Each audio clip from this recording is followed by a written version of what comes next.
मैं तो सिंहासन पर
मालूम है अगर मैं पैसे गिन रहा हूँ मेरा मन इधर उधर चला जाएगा तो गलती आ जाएगी, दूसरी बार गिनना पड़ेगा। और कभी कभी मिस्टेक हो भी जाती है, कभी गिनते गिनते आपके अंदर वो हो जाता कि अरे कोई एक नोट एक्स्ट्रा तो नहीं चला गया, तो वापस क्या करते हैं आप, गिनते हो। तो भी आपको फाइनली आपको विश्वास नहीं होता, नहीं एक बार मैं अपने बच्चे से या आपकी पत्नी से किसी से भी गिनवा लेता हूँ। कभी सामने वाले व्यक्ति के पास ज्यादा धन चला जाए उसके लिए आप 2 बार 3 बार 4 बार गिन लेंगे, उसमें आपको थकान नहीं लगती। लेकिन जब माला गिनते हो ना, अभी अखंड जाप चल रहे हैं आप लोगों के, हाँ माला गिनते हैं और उस वक्त माला गिनते गिनते अगर झपकी आ गई, और झपकी में कई बार तो झपकी लेते लेते बस वो हाथ चलता रहता है, नौकार नहीं चलती, केवल हाथ चलता है, मणकी गिरते रहते हैं। एक बार मन निश्चित कर लो कि जब पैसे गिनते वक्त मेरा मन भटक गया, मेरी गलती आ गई तो 2 और 4 बार मैं गिन लेता हूँ। मेरी माला गिनते वक्त पूरी एक माला और उसके बीच में अगर मेरा मन भटक गया तो मैं वापस से गिनूंगा। करेंगे आप लोग? नहीं, इतना टाइम अपने पास नहीं कि माला दूसरी बार गिन सके, पैसे गिनने में टाइम रहेगा। मेरी माला, मेरा मन भटक रहा है, जब तक मेरा मन नहीं भटकेगा जब तक मैं बार बार माला गिनती ही रहूंगी। और ऐसा अगर किया तो सचमुच मैं कहती हूँ आपका मन स्थिर रहेगा। भले ही चारों ओर घूमता हो, लेकिन जब हम आराधना कर रहे हैं उस वक्त तो हमारे अंदर स्थिरता आ ही जाएगी। तो यहाँ पे बता रहे हैं कि 1 लाख मंत्र के जाप से तीर्थंकर की पदवी मिलती है। अगर इस जगत के अंदर सर्वश्रेष्ठ अगर कोई पदवी है तो वो तीर्थंकर का पद है। उसके लिए 1 लाख मंत्र का जाप करना पड़ेगा। दूसरी बार क्या कहा मैंने, 9 लाख मंत्र ना जाप थी नरको तड़ा दुखो टले। 9 लाख मंत्र के जाप से नर्क के दुख भी टल जाते हैं। इसीलिए बताए नौकार का एक अक्षर बोलने से 7 सागरों का दुख का यानी कि आयुष्य टल जाता है। 7 अक्षर से यानी नमो हरिहंताणम, एक पद जो ये 7 अक्षर है उसका जाप करने से, उसको बोलने से 50 सागरों की बात बताई है।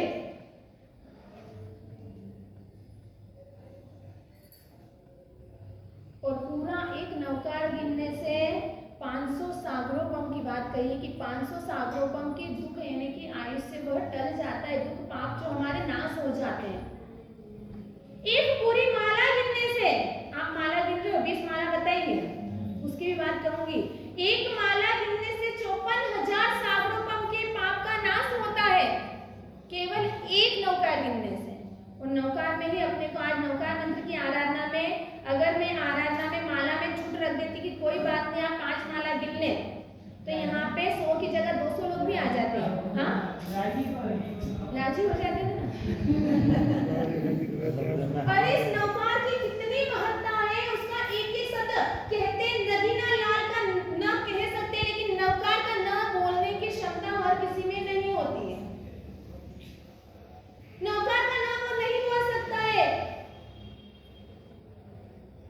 तो ऐसा हमारे अंदर भगवान ने वो कैपेसिटी देकर भेजी है कि नहीं तुम नौकार गिनो, और उसमें हमको आलसी आती है, प्रमाद आता है, नहीं मार सकते, थोड़ी सी छूट दे दो, थोड़ी सी छूट दे दो, अरे छूट जितनी छूट है उतने आप पीछे हो। केवल एक नौकार गिनने से 54,000 सागरोपम के पापों का नाश होता है। और 20 पक्की माला गिनने से 10,80,000 सागरोपम का पाप का नाश होता है। कितना? 10,80,000। और सोचो आप जो 9 दिन की आप आराधना कर रहे हैं, कितनी? हाँ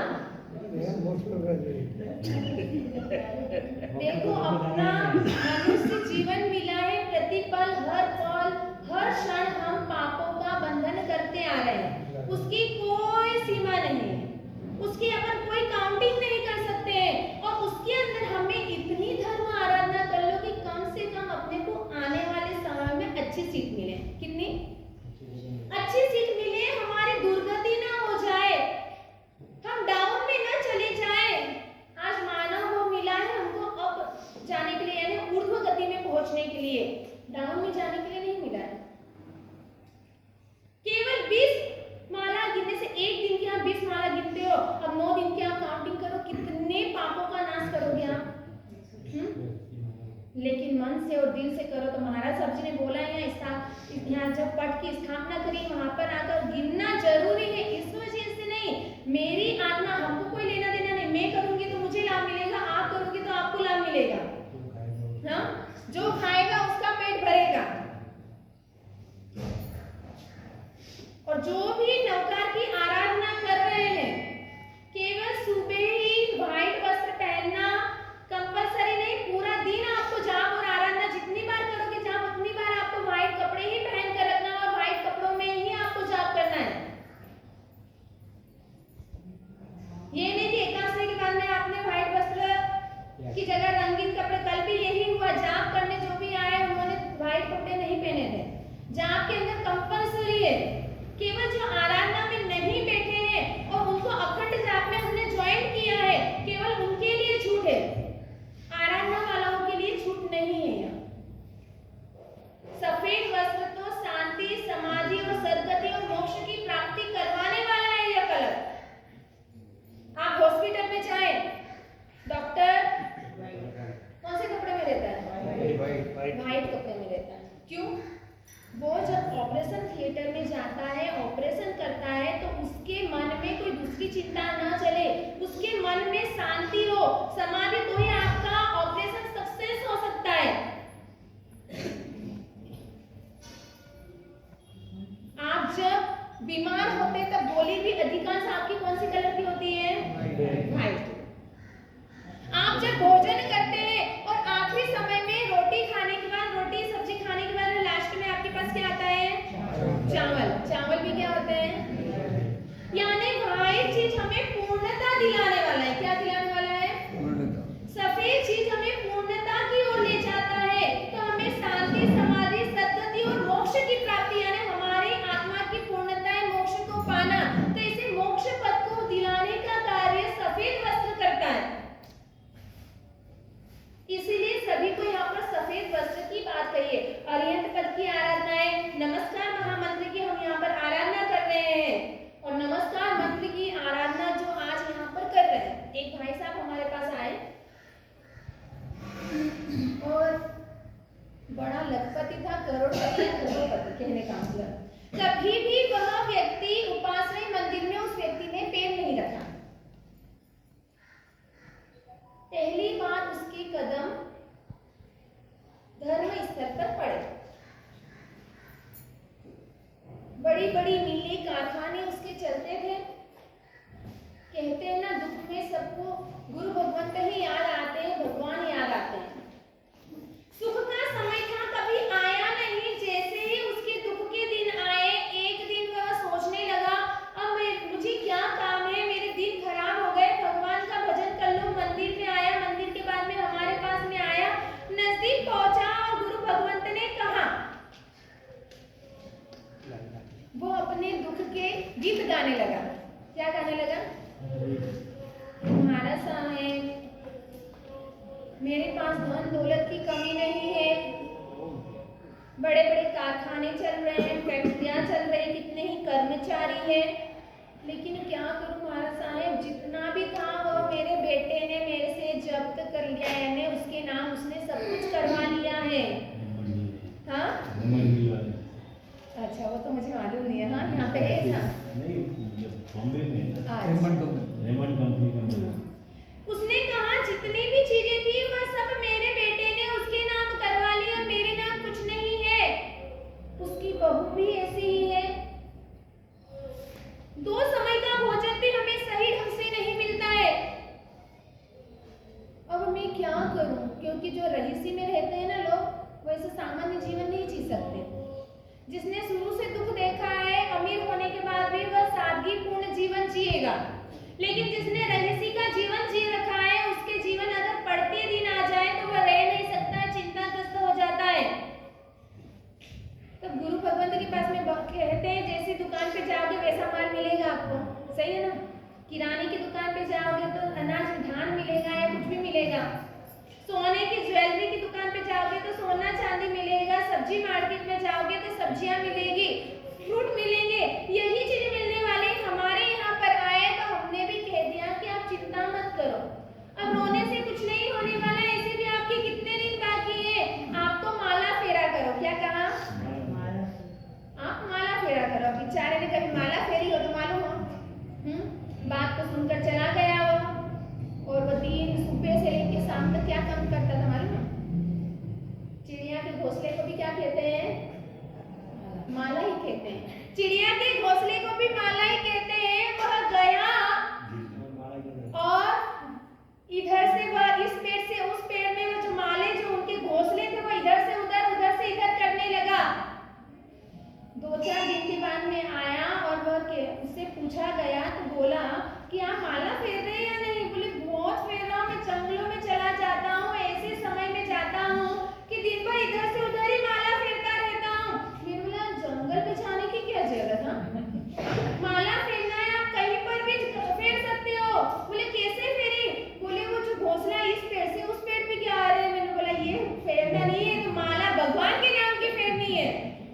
जिसने अपने जिंदगी में कभी भगवान का भजन नहीं किया है उसे मालूम नहीं होता है कि क्या कार्य कैसे करना। फिर बुढ़ापे में याद आता है। तो ऐसे वह माला फेरना अपनी जिंदगी के अंदर कभी उसने ऐसा कुछ किया नहीं। तो मेरे प्रभु कह रहे हैं कि जिस तरह से उस व्यक्ति ने कभी अपनी लाइफ के अंदर माला नहीं फेरी, यानी नौकार का नाम नहीं लिया, लेकिन ऐसे व्यक्ति कम होंगे, लेकिन ज्यादा कितने? इस नवकार मंत्र को गिनने वाले इस दुनिया में कितने लोग हैं? आपने गिना है कभी? काउंटिंग की है? नहीं। आज अपने यहाँ पे गिनी जा रही है। अपने यहाँ पर 15 कर्मभूमि बताई, कितनी? 15 कर्मभूमि, 5 भरत, 5 ऐरावत और 5 महाविदेश क्षेत्र। काल चक्र रहता है, 20 कोड़ा कोड़ी सागरोपम का होता है, मालूम है सभी को? 20 कोड़ा कोड़ी सागरोपम की स्थिति रहती है काल चक्र की, और उस वक्त 20 कोड़ा कोड़ी सागरोपम के अंदर केवल 2 कोड़ा कोड़ी सागरोपम का समय ऐसा होता है जिस समय धर्म की आराधना होती है, धर्म की यह समय है। बाकी तो युगलिकों का समय जाता है। और ऐसे 5वें और 6ठे अभी अपने यहाँ पर अगर अवसर पीढ़ी काल का अगर हम देखें तो पहला, दूसरा और तीसरा आरा किसके साथ गया है? युगलिकों का समय था। पहला, दूसरा और तीसरा युगलिकों का समय। तीसरे आरे के अंत में भगवान का जन्म होता है, प्रथम तीर्थंकर का, और चौथे आरे के अंत के पहले ही 24 तीर्थंकर हो जाते हैं। फिर 5वां और 6ठा आरा के साथ आए दुखमय आरा, 6ठा आरा तो एकदम ही दुष्मा, यानी खूब दुख और दुख ही दुख आता है। तो ऐसे पहले और लास्ट के आरे तो ऐसे आते हैं। तो एकमात्र अगर धर्म की आराधना होती है तो कितने समय होती है? केवल 2 कोड़ा कोड़ी सागरोपम की स्थिति बताइए, उस समय धर्म की आराधना होती है। 18 कोड़ा कोड़ी सागरोपम का समय ऐसे ही जाता है। और उस समय को अगर हम भरत क्षेत्र की बात करें, भरत और ऐरावत क्षेत्र दोनों समान है, और महाविदेश क्षेत्र में हमेशा चौथा आरा वर्तता है, यानी हमेशा धर्म की गंगाएं बहती रहती है। तो अपन महाविदेश क्षेत्र में अगर बात करें तो महाविदेश क्षेत्र में कितने भगवान विचरण कर रहे हैं? 20 भगवान, क्योंकि कितने हैं? 5 महाविदेश क्षेत्र है। हर महाविदेश क्षेत्र में कितने भगवान विचरण कर रहे हैं? 4-4। मिनिमम यानी कम से कम 4 तीर्थंकर भगवान महाविदेश क्षेत्र में विचरण करते हैं। ऐसे 5 महाविदर के काउंटिंग करें हम तो 20 विहरमान तीर्थंकर हमको मिलते हैं। अब एक तीर्थंकर सिमंदर स्वामी भगवान को ले लें। हमको देखना है कि नवकार मंत्र का जाप कितने लोग करते हैं। अगर सिमंदर स्वामी भगवान की बात ले लें तो सिमंदर स्वामी भगवान का परिवार कितना बड़ा है? सिमंदर स्वामी भगवान का परिवार कितना है? इसके पीछे भूगोल वगैरह सब पीछे रह जाती है। हाँ, ये स्कूल में आपको भूगोल वगैरह पढ़ाते हो तो कुछ भी नहीं है। मेरे प्रभु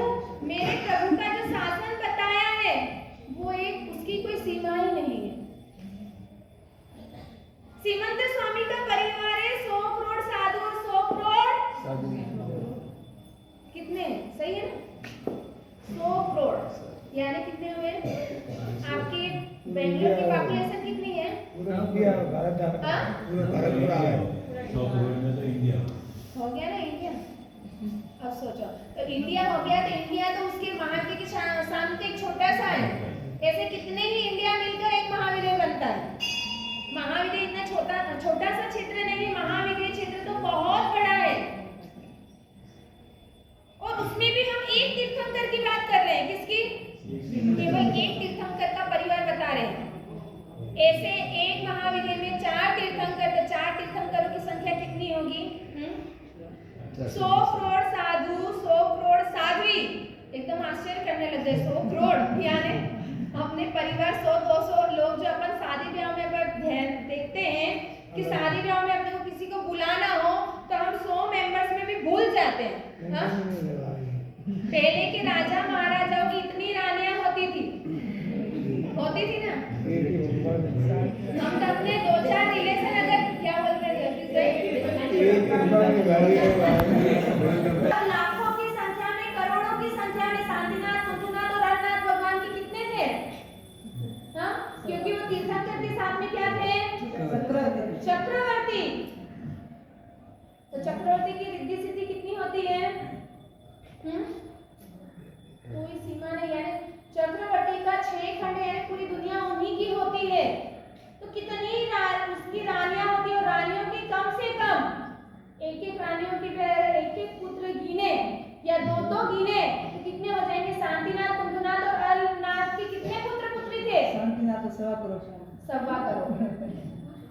करोड़ और 1.25 करोड़, 1.5 करोड़ कितने थे? इंडिया की 1.25 करोड़ उनके पुत्र थे। रानियां, अरे स्नेह भाव था। हाँ? और उसमें भी उनसे रोजाना मिलना नहीं। अगर आपके पतिदेव एक दिन भी घर ना आए या एक दिन अगर आपसे बात ना करे तो अपने क्या हो जाते हैं जी? पहले से बोल देते हैं। बहनों की सबसे पहले क्या बनती है? पैकिंग काय की होती है? अगर आपको फुर्सत नहीं मुझसे बात करने की तो मैं तो मायके चली जाऊंगी। तो सही है ना? भाई भी कम है और उनकी भी परवरिश उस तरीके से होती थी। आज आप 1 और 2 बच्चे को उसकी परवरिश करने में आप पूरा दिन आपका चला जाता है। कृष्ण महाराजा को भी इतनी पत्नियां, अब सोचो उनकी 64,000 पत्नियां, तो उनको ध्यान नहीं रहता था क्या? सभी की ओर ध्यान रखते थे। वह इतने पुत्र थे, उनका भी ध्यान रखा जाता था। आज हम एक पुत्र और पुत्री की परवरिश बराबर नहीं कर सकते हैं। जो हमारा कर्तव्य बनता है वो हम कर्तव्य पूर्ण नहीं कर सकते हैं। हम आजकल किसके जैसे हो गए? कूप मेंढक जैसे। किसके जैसे?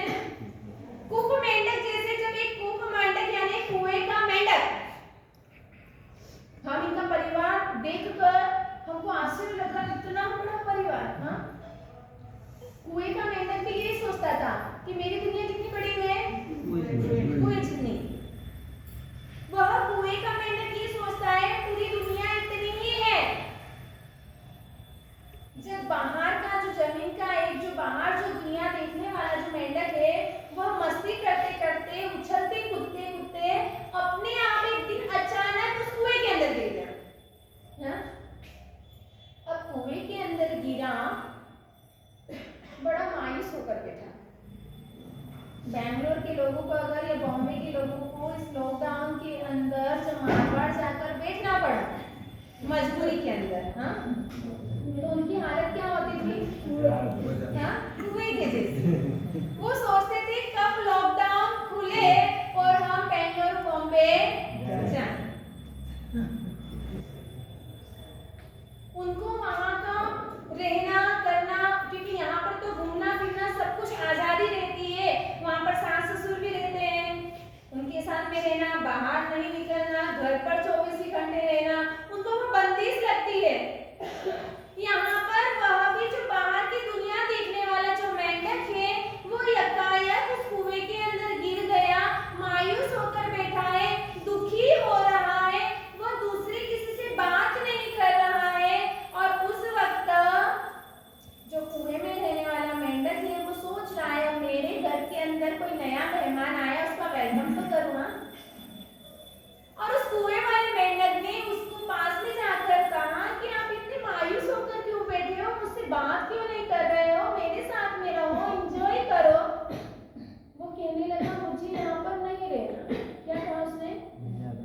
मुझे यहाँ नहीं रहना, मुझे मेरी दुनिया में जाना है। कुएं का मेंढक कहने लगा, ये दुनिया ही तो है, इससे बड़ी दुनिया क्या है? तेरी दुनिया कौन सी है? उसने कहा, मेरी दुनिया बहुत बड़ी है। क्या कहा उसने? मेरी दुनिया बहुत बड़ी है। बोले कितनी बड़ी? मेंढक ने कहा, इतनी बड़ी? बोले इतनी बड़ी नहीं। इतनी बड़ी? बोले इतनी बड़ी नहीं। और छलांग लगा के उसने बताया, इतनी बड़ी? बोले इतनी बड़ी नहीं। बोले इस पूरे कुएं इतनी बड़ी? बोले इतनी बड़ी भी नहीं, मेरी दुनिया तो बहुत बड़ी है। जब ये शब्द सुना, कुएं के मेंढक को आश्चर्य हुआ। उसने सोचा, इससे बड़ी दुनिया तो हो ही नहीं सकती। इससे बड़ी दुनिया नहीं हो सकती, तो झूठ बोल रहा है। और कहते हैं, जब बाहर सिटी के लोग अगर आकर गांव में कुछ बातें बताते हैं, तो गांव के लोगों को ये लगता है कि फालतू की बातें कर रहा होगा। हाँ, जैसे उसने कहा कि नहीं, मेरी दुनिया बहुत बड़ी है, मैं तुझे दिखाऊंगा, पर इस कुएं से बाहर मुझे कैसे निकलना है, मुझे समझ में नहीं आ रहा है। एक दिन उसने सोचा कि कुएं से बाहर निकलना, मैं तुझे भी लेकर जाऊंगा, मेरी दुनिया को दिखाऊंगा। और एक दिन एक महिला पानी लेने के लिए, पानी भरने के लिए आई। उसने जैसे ही पहले से कह दिया था, जैसे ही बाल्टी अंदर जाएगी, अपन दोनों उसमें छलांग लगा देंगे, और जैसे बाल्टी ऊपर आएगी, अपन भी बाहर आ जाएंगे। प्लान बना लिया था उन दोनों ने। जैसे ही कुएं के अंदर बाल्टी गई, दोनों मेंढक ने उसमें छलांग लगा ली, पानी के साथ कुएं के मेंढक भी दोनों बाहर आ गए। जैसे ही बाहर आए, बाहर की दुनिया के मेंढक ने बताया, देख यार, यह है मेरी दुनिया। क्या कहा? देख रही हो मेरी दुनिया। इतने समय तक वो जैसे उसने दुनिया को दिखा, बोले अरे मैं तो अभी तक अंधकार में ही जी रहा था। क्या कहा उसने? अरे अभी तक मैं तो अंधकार में ही जी रहा था, मैं तो सोच रहा था मेरी दुनिया इतनी ही बड़ी है, लेकिन दुनिया तो बहुत बड़ी है। हम भी यही सोच रहे हैं। हाँ, हम भी क्या सोच रहे हैं? क्या सोच रहे हैं? परिवार इतना ही होता है। हाँ, दुनिया इतनी ही बड़ी है। जब परमात्मा श्रीमंतर का हम परिचय सुन रहे हैं कि उनका परिवार कितना, हम 5-25 में इतनी मान लेते कि बस ये मेरा परिवार है। यहाँ पर सिमंदर स्वामी का जो बात चल रही है, उनकी यही बात आ रही है कि 100 करोड़ साधु और 100 करोड़ साध्वी, यानी पूरी दुनिया ही आ गई इसके अंदर। अब 100 करोड़ साधु और साध्वी है, तो श्रावक और श्राविका कितने होंगे? श्रावक और श्राविका कितने हैं? कैलकुलेशन ही नहीं आ रहा। हाँ, कैलकुलेशन ही नहीं आ रहा। कैलकुलेशन नहीं आए हैं। 900 करोड़ श्रावक और 900 करोड़ श्राविका। कितनी है? साधु साध्वी कितने हैं? 100। और श्रावक श्राविका कितनी बड़ी? ऐसी पुण्य वाणी कमाओगे, पुण्य करोगे तो जरूर आएगी। आप ही क्या, सबकी आ सकती है। हाँ, आज की दुनिया में 198 देश है, तो पूरे हो गए। पूरे हो गए। भारत क्षेत्र बहुत छोटा है, महाद्वीप क्षेत्र बड़ा है। अपना भारत छोटा है, महाद्वीप क्षेत्र बड़ा है। उसमें एक महाद्वीप में 32 विजय है। कितनी विजय है? 32 विजय। उसमें से 4 विजयों में ही ऐसे परमात्मा 4 तीर्थंकर जो विचरण करते हैं, वो वहां पर विचरण कर रहे हैं, और सबके मिलाकर 20 तीर्थंकर हैं। तो अब ऐसे 100 करोड़ कितने हुए? और 900 1800।